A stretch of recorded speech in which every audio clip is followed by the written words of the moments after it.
Students, welcome to the channel math classes.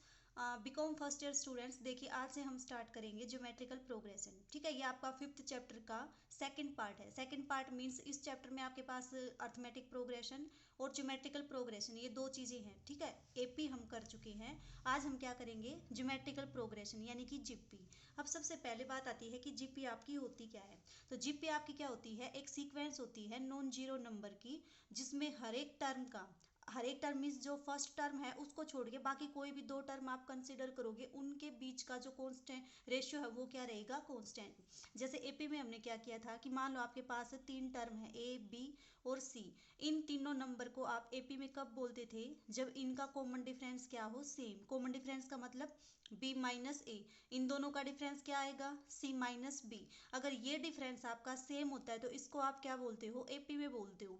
अब बात आती है जीपी की। जीपी का मतलब कि अगर आपके पास मान लो ये नंबर है ए बी सी, तो इन नंबर को आप जीपी में कब बोलोगे, जब इनका रेशियो क्या आए, जो इनका कॉमन रेशियो है वो क्या आए, आपका कांस्टेंट आए। रेशियो का मतलब बी बाई ए किसके इक्वल आए, सी बाई बी। इनका रेशियो कैसे निकालते हो, बी बाई ए, इनका रेशियो कैसे निकालोगे, सी बाई बी।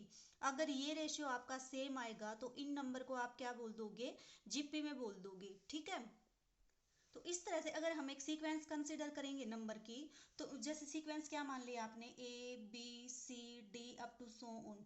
तो ऐसी सीक्वेंस को आप जीपी में कब बोलोगे, जब हर एक नंबर का आप रेशियो निकालो और वो रेशियो क्या है, सेम। मीन्स बी बाई ए किसके इक्वल आए, आपका सी बाई बी के, और ये किसके इक्वल आए, आपका डी बाई सी के। तो ऐसी सीक्वेंस को आप क्या बोल दोगे, जीपी सीक्वेंस बोल दोगे। ठीक है, एक एग्जाम्पल देखिए, जैसे 2 4 8 16 एंड सो ऑन। तो अब देखो ये जो सीक्वेंस है आपकी वो क्या फॉर्म करेगी, जीपी फॉर्म करेगी। कैसे फॉर्म करेगी, जब आप 4 को 2 से डिवाइड करोगे तो क्या आएगा आपके पास, 2 आएगा। जब 8 को 4 से डिवाइड करोगे तो भी कितना आएगा, 2 आएगा। जब 16 को आप 8 से डिवाइड करोगे तो भी कितना आएगा, आपका 2 आएगा। तो इसका मतलब ये सीक्वेंस कैसी है आपकी, ये सीक्वेंस आपकी ज्योमेट्रिकल प्रोग्रेशन है, मीन्स आपकी क्या है, जीपी। ठीक है, अब देखो जैसे एपी में करते थे ना वैसे ही सेम। एपी में तो सीक्वेंस क्या बनती थी आपकी, ये बनती थी A plus D, A plus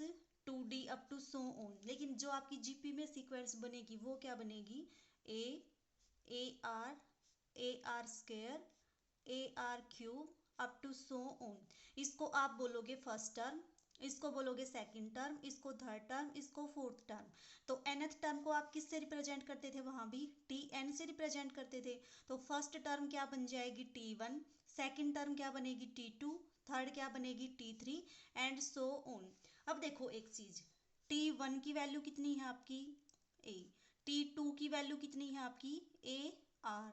T3 की वैल्यू कितनी है, ए आर स्क्वेयर। मीन्स देखो ए तो सब में है कॉमन, जो आर की पावर है, यहाँ पे 3 है तो पावर 2, यहाँ पे पावर 2 है तो 1, यहाँ पे 1 है तो इसको क्या लिख सकते हो, आर की पावर 0। अगर आप इसको इसी तरह से प्रोसीड करोगे तो आपके पास देखो क्या आएगा, T N is equal to A R raise to power N minus 1। तो ये क्या बन जाएगी, आपकी nth टर्म बनेगी। ठीक है, तो आपके पास nth टर्म का क्या फॉर्मूला आ गया, T N is equal to A R raise to power N minus 1। ठीक है, बिल्कुल जैसे एपी में किया था वैसे ही करेंगे कि nth टर्म दे रखी हो तो आप ये बताओगे कि फर्स्ट टर्म क्या है, डी क्या है। वहाँ पे डी होता था, यहाँ पे काम कौन करेगा, आपका कॉमन रेशियो। कॉमन रेशियो का मतलब आर। बस आपको ये चीज़ ध्यान रखनी है, फर्स्ट टर्म को नोट करोगे ए से, nth टर्म को किससे नोट करोगे, A R raise to power N minus 1। ठीक है, अगर आपसे 20th टर्म पूछे तो उसकी वैल्यू कितनी आएगी, A R raise to power 19। ठीक है, तो इस कंसेप्ट को फॉलो करके एग्जाम्पल करते हैं। देखो ठीक है, एग्जाम्पल फर्स्ट देखो क्या आपका, एग्जाम्पल फर्स्ट की क्या स्टेटमेंट है, find the sixth term of the sequence. आपको एक सीक्वेंस दे दी और आपको क्या फाइंड आउट करनी है, इसकी सिक्स्थ टर्म फाइंड आउट करनी है। तो देखो कैसे फाइंड आउट करोगे, देखिए जो सीक्वेंस आपको दे रखी है उसमें फर्स्ट टर्म क्या है आपकी 1, means A is equal to 1। R कैसे निकालोगे, इस टर्म को डिवाइड कर दोगे इस टर्म से, तो आपके पास आर क्या आएगा, -1/2 divided by 1 and this is equal to -1/2। ये चेक करने के लिए कि एपी में है या नहीं, क्या करो, इसको इससे डिवाइड कर दो तो क्या आएगा आपका 1/4 अपॉन 1/2। कैंसिल होके कितना आ जाएगा आपके पास, माइनस का है तो माइनस कर दो, ये आपके पास आ गया -1/2। मीन्स हर एक टर्म का आपका जो कॉमन रेशियो है वो क्या आएगा, सेम आएगा। तो सीक्वेंस कैसी है आपकी, जीपी है, और जिसका कॉमन रेशियो कितना है -1/2, और फर्स्ट टर्म क्या है आपकी 1।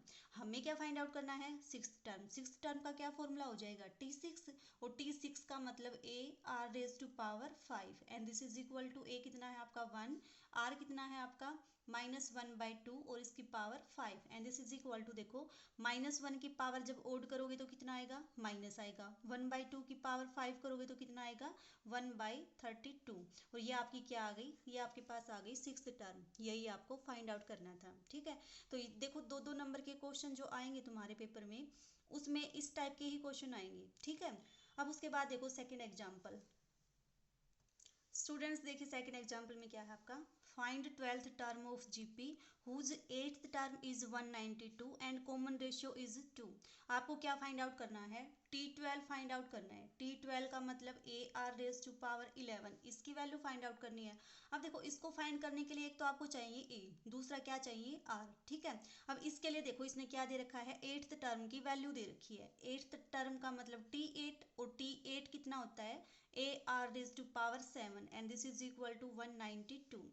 अब देखो एक चीज को ध्यान से, आर की पावर 7 की वैल्यू 192 है, तो देखो इसको हम ये लिख सकते हैं ना, AR⁻7 इंटू R⁻4, क्योंकि जब बेस सेम हो तो पावर क्या हो जाएगी, ऐड। ऐसा हमने क्यों किया, क्योंकि डायरेक्ट देखो AR की पावर 7 की वैल्यू दे रखी है 192, तो इसलिए हमने क्या किया, इसको AR की पावर 7 और जो बाकी बचा उसमें ब्रेक कर दिया। अब देखो AR⁻7 की वैल्यू कितनी है 192, आर की वैल्यू कितनी गिवन है 2, तो 2⁻4। क्या करो आपस में इसकी मल्टीप्लाई कर दो, कितना आ जाएगा 192 इंटू 2⁻4 कितना होता है 16, और इसकी जब मल्टीप्लाई करोगे तो आपके पास आएगा 3072। तो ये आपके पास क्या आ गई, 12th टर्म की वैल्यू आ गई आपकी, ठीक है। स्टूडेंट्स अब देखिए एग्जाम्पल थर्ड, क्या है आपके पास, which term of the GP. आपको एक जीपी गिवन है और आपसे ये पूछ रखा है कि ये वाली जो टर्म है आपकी वो जीपी की कौन सी टर्म बनेगी, ठीक है। तो आपको पता है फर्स्ट टर्म क्या है आपकी, ये इसको आपने मान लिया T1 T2 up to so on, तो आपके पास ये क्या बनेगी, Tn बनेगी, ठीक है। nth टर्म का फॉर्मूला क्या होता है आपका, Tn is equal to AR⁻n-1। अब आपको Tn भी पता है, A भी पता है, R भी पता है, क्यों, क्योंकि जीपी में है तो R क्या आ जाएगा, यहाँ से आ जाएगा आपके पास। तो R की वैल्यू कितनी आएगी, इस टर्म को डिवाइड कर दो फर्स्ट वाली टर्म से, यानी कि 1/9 अपॉन 1/3। ये आपके पास कितना आ जाएगा, ये आपके पास आएगा, ये कैंसिल होके 1/3, तो R की वैल्यू आ गई आपकी 1/3। अब देखो इस इक्वेशन से Tn कितना है आपका, Tn है आपकी ये वैल्यू, यानी कि 1/19683, this is equal to A कितना है आपका 1/3, और आपका R कितना है 1/3, और पावर कितनी है आपकी n-1। आपको n की वैल्यू फाइंड आउट करनी है। इस इक्वेशन को सोल्व करेंगे और यहाँ से n की वैल्यू निकालेंगे, ठीक है। देखो कैसे निकालोगे, आपको जो मैंने इंडिसेस वाला चैप्टर करवाया था उसमें भी बताया था कि जो भी आपके पास नंबर दे रखा हो बड़ा, उसको आप उसके पार्शियल फैक्टर में क्या कर दो, ब्रेक कर दो। अब ये जो नंबर आएगा आपका वो 3 की पावर 9 आएगा, ठीक है। तो आप यहाँ से इसको क्या लिख सकते हो, 1/3 ये कितना बनेगा आपका 9, and this is equal to, ये आपका 1/3, ये 1/3 की पावर n-1। तो देखो बेस दोनों का सेम है तो पावर क्या हो जाएंगी, ऐड हो जाएंगी। यहाँ तो है 1/3 की पावर 1 और यहाँ पे है 1/3 की पावर n-1, तो ये किसके इक्वल आएगा, 1/3 कितना आ जाएगा, n आ जाएगा, क्योंकि जब बेस सेम हो तो पावर क्या हो जाएंगी, ऐड। मीन यहाँ से क्या आ गया आपके पास 1/3n, this is equal to 1/3, और इसकी पावर कितनी है आपकी 9। तो यहाँ से आपके पास n की वैल्यू कितनी आ गई 9। मीन्स जो ये टर्म गिवन है वो कौन सी टर्म बनेगी, इस जीपी की 9th टर्म बनेगी इस जीपी की, ठीक है। आई होप क्लियर हो गया होगा आपको। फिर भी अगर डाउट आता है कहीं पे तो आप पूछ लेना। स्टूडेंट्स अब देखिए एग्जाम्पल फोर्थ की क्या स्टेटमेंट है आपके पास, for what value of x the number this and this are in GP. Means आपको 3 नंबर गिवन है और आपको ये बताना है कि अगर एक्स की वैल्यू क्या होगी जिसके लिए ये नंबर क्या हो जीपी में।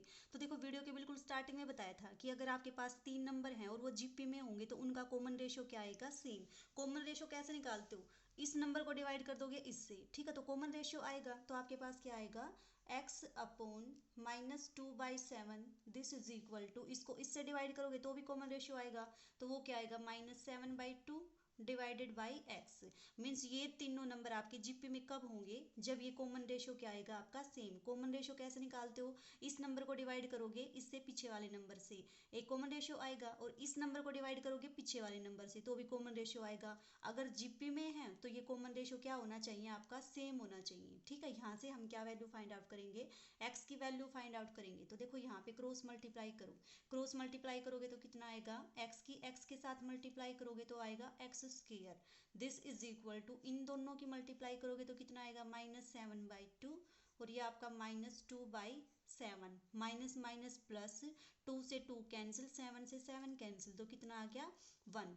Means X square is equal to 1। यहाँ से आपके पास एक्स की वैल्यू कितनी आ गई, जब दोनों तरफ स्क्वायर रूट लोगे तो +-1। यही आपको फाइंड आउट करना था कि एक्स की किस वैल्यू के लिए ये तीनों नंबर क्या होंगे आपके जीपी में होंगे, ठीक है। तो आपके पास ये आ गई वैल्यू। तो देखो दो दो नंबर के जो क्वेश्चन आएंगे ना तुम्हारे पेपर में, उसमें चांस है कि इस टाइप के ही क्वेश्चन आएंगे। एक्सरसाइज के जो भी क्वेश्चन है इस टाइप के उनको भी सोल्व करना, और एग्जाम्पल हैं उनको भी सोल्व करना, ठीक है।